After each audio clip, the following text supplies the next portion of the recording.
Peace Forum, which opens on November 11th, 2018.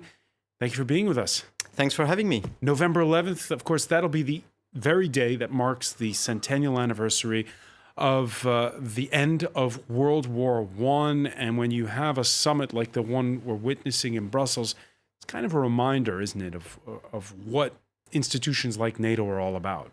It is. It is also a reminder that the international system is pretty much in turbulences, let's say, or at least in turbulences, perhaps in shambles. The idea is that if we are to gather perhaps 50 or 100 heads of states to commemorate the armistice of 1918, then better to use that opportunity to have these leaders commit to something, commit to doing better than what we did in the 1920s and the 1930s when peace broke up, basically because of a failure of governance. The League of Nations didn't provide the necessary infrastructure for peace.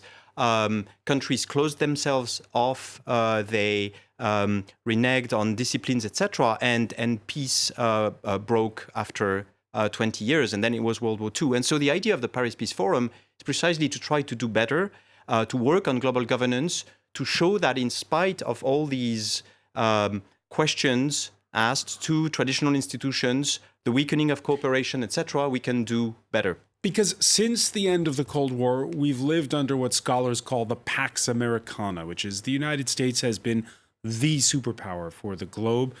And Donald Trump, with remarks like the ones that he made in the past about NATO perhaps being obsolete, perhaps no longer interested in that role? Yeah, but I think it's even more profound than that. It's a different repartition of power in the international system, with emerging countries in the 2000s rising, China, of course, but also India, Brazil, Mexico, and many, many others. And so the institutions that were set up by our forefathers after 1945 are starting to show their age because they don't correspond to the repartition of power that we have now. Plus, many countries are seized by populist movement who question the importance of international cooperation or things like the European Union.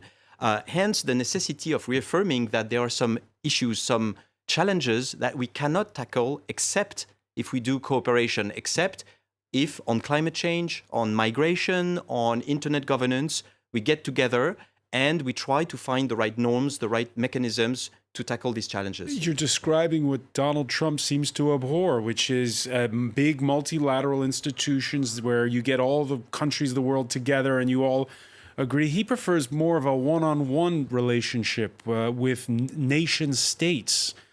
It's true. Yeah, it's true. However, there are some issues that are not susceptible of being solved or being addressed by bilateral relations. Indeed, starting trade wars is certainly not very conducive to finding the right norms, the right institutions, etc., so that everybody gains from international trade. And Donald Trump seems to think that America will get a better deal by putting into question the WTO, putting into question the traditional ways of doing things. I'm not convinced of that, and many people think that, on the contrary, the values of cooperation, institution, international law are important and that they should be upheld. And that's one of the things that the Paris Peace Forum aims at doing. I'm looking at a Newswire dispatch from the Reuters news agency, and the headline of it is, Europe is not facing a breakup of the Atlantic Alliance with the U.S., quoting a French official. The fact that that's even in a headline tells you something. What are you suggesting? Are you suggesting there be kind of like the equivalent of a G20, but for countries that share these values of multilateralism, of liberal democracy?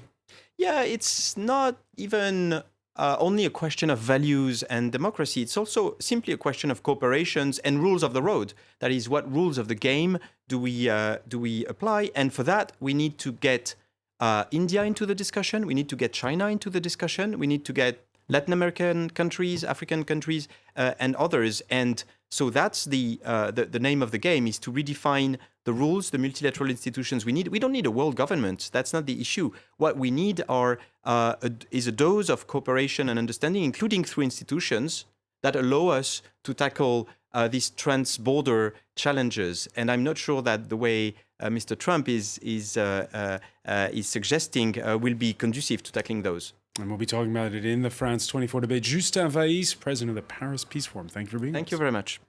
In other news that we're following for you on this Wednesday, the ringleader of a neo-Nazi group sentenced to life in jail. 3 others